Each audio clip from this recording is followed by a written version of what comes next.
Welcome to Create, Build, Manage, the Entrepreneur's Toolbox. Welcome to Create, Build, Manage on BizTV. I'm Kelli Phillips. This season of Create, Build, Manage is brought to you by Thought Leader. We have two passionate guests for you today. First, Paige Killian has a passion for helping busy moms of littles get organized using her 3 E's philosophy to eliminate overwhelm and inspire action. Then Chris Lautenslager is here to inspire and empower you to take control of your life and your career by learning how hardship can be an opportunity. Stay with us. We'll be right back with more Create, Build, Manage.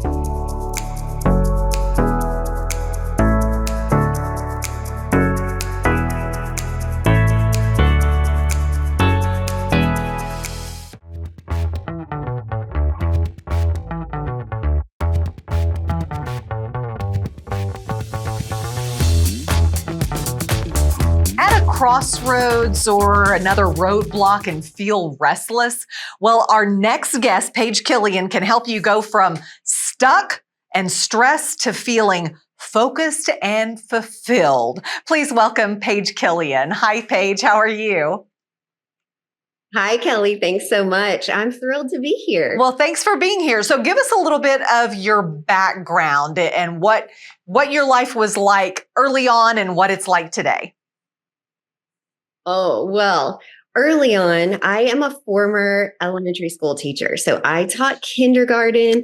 I lived on light bulb moments and hugs that just made my world go round. And I have kids of my own now. So it was really good practice. Love being a mom. I think it prepared me for that. So first was a kindergarten school teacher, moved on to second grade. I did teaching for about 15 years. And then really felt called to become a professional organizer, started an organizing company, and not only got to do that for my awesome clients, but it really kept me organized and feeling less stress and anxious on the home front as well. So that was really nice. Felt like I was a better mom and a better business owner because of that. Well, what's interesting is you say you were a kindergarten teacher and then a second grade teacher. At that point, when you just are the teacher and you have students, at the end of the day, they go home. But now you're a mom and now you have more stress. And now you're saying you're an organizational coach. How does that work, Paige? Honestly, I know. I think those kindergartners were so delightful during the day because I knew I could give them back at the end of the day. And I can't give my kids back. So we really got to make it work. And how does that work? Well, lots of praying, sometimes hourly. Let's keep it real, Kelli. Let's keep it real. But honestly, I felt really grateful for my time with those kids. And what I learned is to simplify life. And, a lot of times I found myself repeating myself in kindergarten. I would say something, and then sometimes you'd have to tweak it a little bit and say the same thing over and over again. Repetition was good. Simplification was good. And that works really well in life too. I certainly learned some great things in kindergarten and then moved on to business and found that when I started doing professional organizing and going in these awesome busy moms of littles clients' homes, I realized that they needed the simplification too. As moms, we can easily become overwhelmed. And while life is great and we love the fam, they're wonderful, it can become a lot. Whether it's keeping up with your calendar, your schedule, all the different places we need to be. Sometimes you feel like a short order cook and a chauffeur. And I realized in my business, I really needed to have that nice transition where we're going in, I was organizing for these amazing families, and I needed to be able to continue to encourage them after I left as well. So I had to put in some strategies and test those out on my own kids at home first. So I knew that they were solid. I knew that they worked. They were things that I had done even in my classroom. But the name of the game was really simplifying life. Now, you established something called the 3E philosophy. What is that? Explain it. Great question. So my 3 E's are your essentials, enhancements, and extras.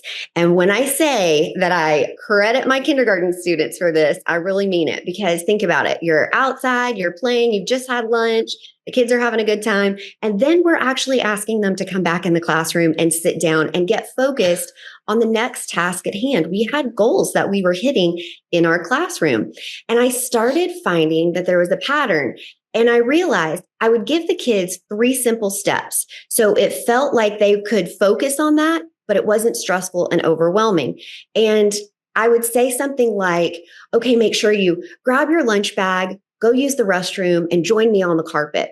Then after I would teach the lesson, I'd give them 3 more steps. And I would say, go to your table group, write your name on your paper, look at me and smile. And I knew when they were doing those 3 simple steps, it kept them moving forward. They were motivated. They knew where we were going. There was an end goal in mind, and we were breaking it down 3 simple steps at a time. So when I left teaching, I decided I'm going to test out this strategy. And that's when I gave it the name, the 3 E's philosophy. And I thought, all right, if we're getting organized, what might our essential thing be? And that's the purge. I feel like whenever we're wanting to get organized, before we just start making things pretty and in cute, containers with the labels, you got to do a good purge, because you might not need all that stuff, right? It might be stuff that you've held on to over the years. And at one point it was serving you. It was great. It was functional, but it's not serving you anymore. So the first step, the essential in getting organized, is the purge. Then you move on to the enhancement. What's going to add style or value to that? Well, you got to do stuff with the things that you just purged. So I encourage you and my clients to decide, are you going to donate this and give it to somebody else who can love and appreciate it? Or are you going to sell it, get a little ROI? And then the final step, your extra in getting organized, this is the styling of the space. This is actually where you get to do the great containers, maybe put a cute little label on something, but have a system in place that's working best for you and your family. So that was where the official 3 E's were born. And I'm also learning other ways to set and accomplish other goals now outside of organizing. I feel like you have gone into my closet and looked, and you have told me exactly what I need to do. And purging is the first thing. So I guess to break it down even further is, instead of saying, oh, I've got to make everything look pristine in this whole house, you need to break it down and do a room or even a closet. Is that how you start with the organization? I am so glad you just asked. I mean, there's that sort of terrible analogy that's like, how do you eat an elephant? One bite at a time. Yes. Okay, we're not going to be eating any elephants. We love elephants. Okay. But it's true. How do we tackle a closet? Well, it's one room at a time. So if we are talking about that closet, you do look in there and you see, all right, Kelli, I'm just going to call you out. We're going to go personal here because you brought up the closet. Okay, here we go. Be prepared, but don't worry. You're not. Okay. It's going to be easy. We're going to keep it simple. Truly, I think back to when I was a teacher and I looked so nice. I'm looking at what you're wearing. You look very pulled together, so nice.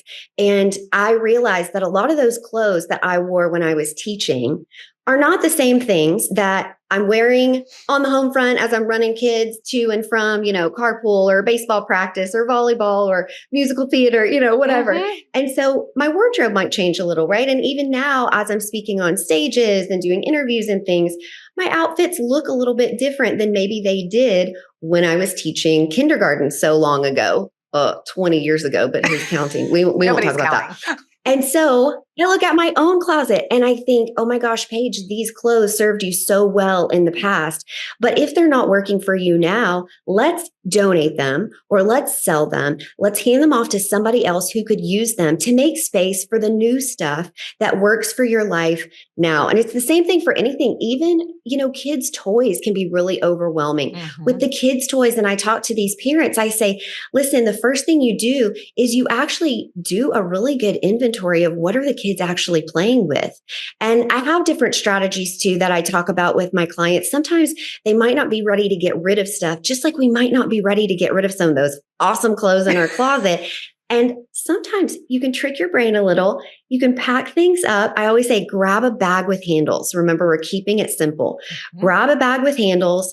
Just put a couple things in there. That low-hanging fruit, easy stuff we know is not going to work. So whether it's clothes you know don't fit, or you never grab them anymore, or you don't love them, or you don't feel like you look very cute in them, whatever it is, grab those clothes. With the kids' toys, what do you know they're not going to play with? Put it in a bag with handles, stick it over to the side for like a week or something, and think, did I miss it? I didn't miss it. It's time to let it go. And then, very important, by the way, in that second step, don't move those things from one place to another, those spaces where they go to die, like the garage or the trunk. I say, don't put it in your trunk, right? Put it in the front seat of your car. So it immediately goes to the next location. You won't forget it. No out of sight, out of mind, rolling around in our trunk back there or hanging out in our garage. We definitely want to make sure we're getting it to the next place where it can serve somebody else. So Paige, quickly, how can people find you and get organized for once and for all? Well, please visit me over at everythingwithstyle.com, and you can find social media connections. We can talk over at Everything with Style Mom on Instagram. I'm most active there. There's a place where you can book me to speak at your next event. I'm talking lots about pivoting with confidence, embracing change, and using those same 3 simple steps to get us there and do it without the stress and overwhelm. So over there at Everything with Style and Everything with Style Mom, I would love for you to also check out under my services tab on my website. You can look and find your 3 E's checklist that'll get you started today. All right. I have a feeling I'm going to my closet after this. Paige, thanks so much for joining us. Really appreciate all the insight today. Thanks so much. My pleasure.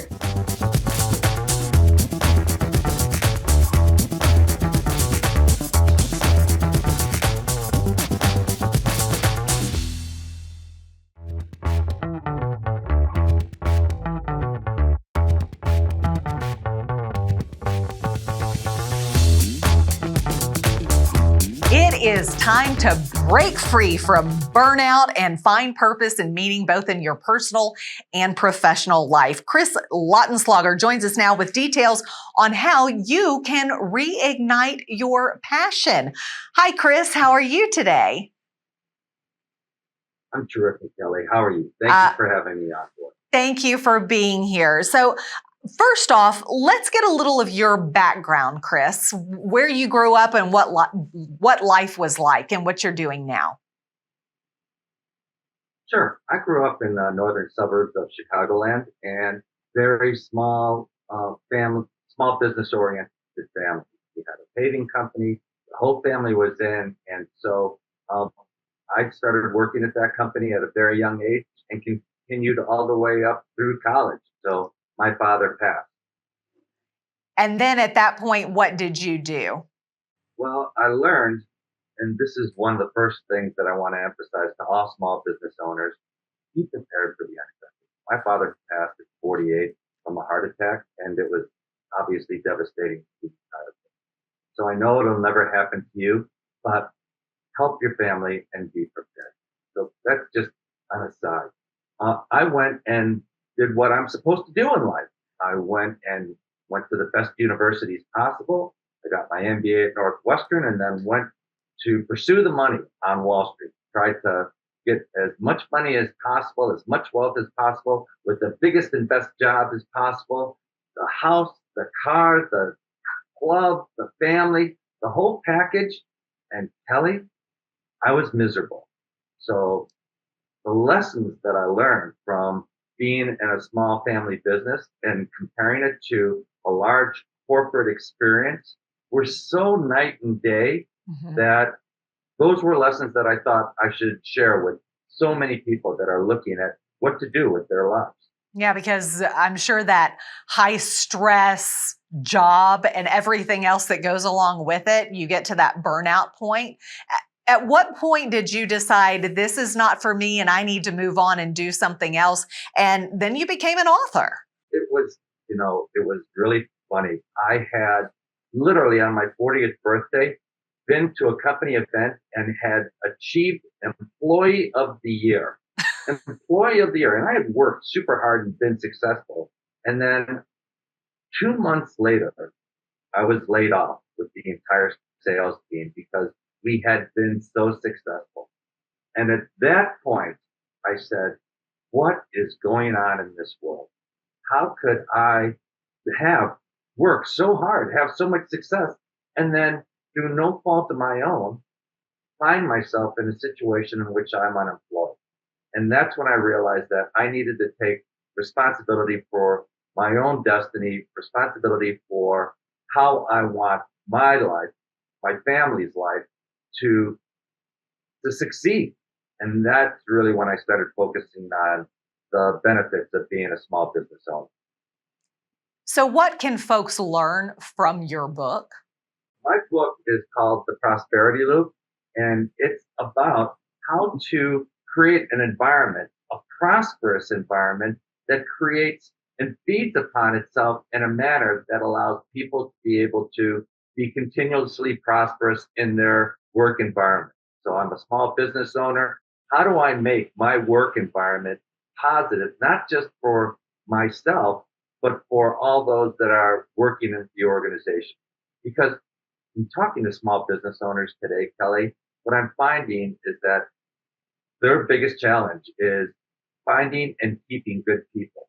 And the key to finding and keeping good people is to making that work environment special, is to making that work environment purposeful, to making that work environment an environment in which they want and feel like they're contributing.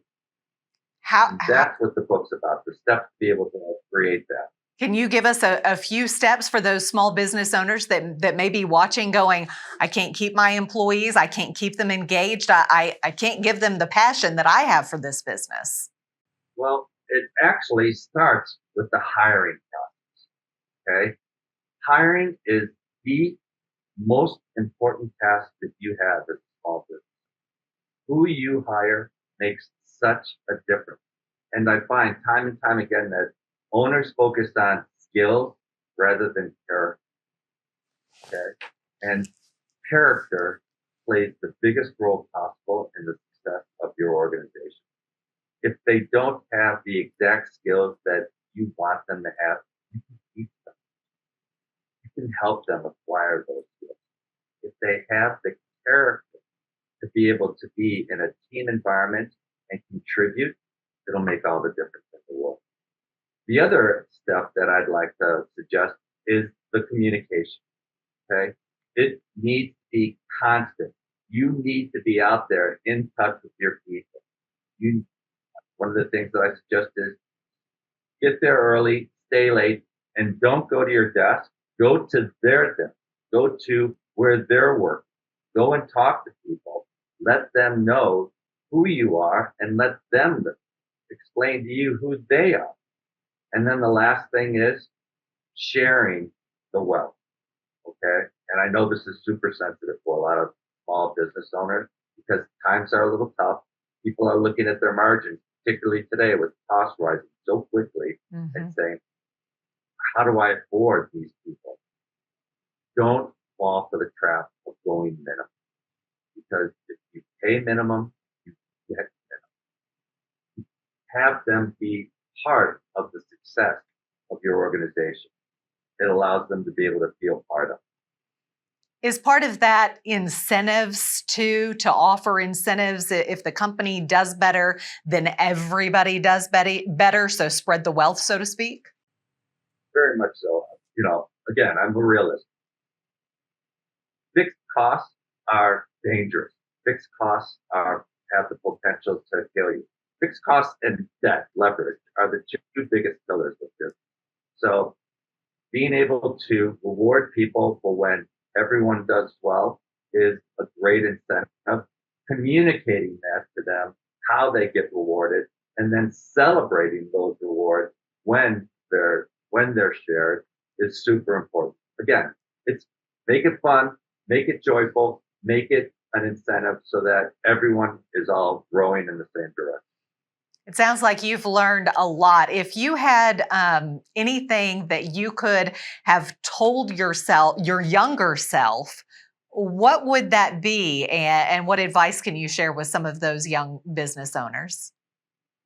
Two things. One, believe in yourself. Even when it's hard, there's going to be times when it's difficult. Just keep moving forward. Two, it's not only about you. Get help. Talk to others. Find a mentor. Be a mentor. Being successful is a group activity. The concept of a self-made millionaire is a fallacy. Nobody does it by themselves. We do it together. So it's okay to ask for help. That doesn't mean that you're a failure. It just means help me and help me learn more. Everyone needs help. Everyone needs it. Think of a professional athlete. They have help. They're the best in their class. They have help. And actually, one of the things that I do, and you can reach out to talk to me about this at my website, www.get-loop.com, GET-LOOPPP.com. Small business owners often can find themselves in a predicament, in a situation in which there's a little bit of chaos going on in their personal life, in which they're the cause, and they don't have anyone to talk to. They feel alone. Being a small business owner can be a terribly lonely place. You don't have anyone that you can talk to about what's going on in your life and in your business. Reach out to me, and I'll find a path to help you be able to get right again in your life and in your business. Great advice. And again, the book, Chris? The book is The Prosperity Loop, and you can find it. Actually, what I recommend is go to your local bookstore. Don't order online. Go to your local bookstore. Support your local business. We're all in this together. Chris Lautenslager, thank you so much for joining us. Great insight today. Thank you.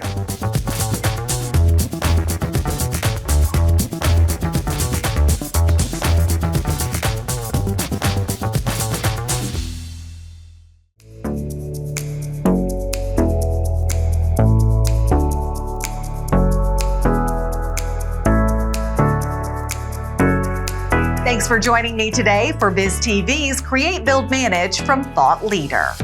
Do you have a message that you want to get out into the world?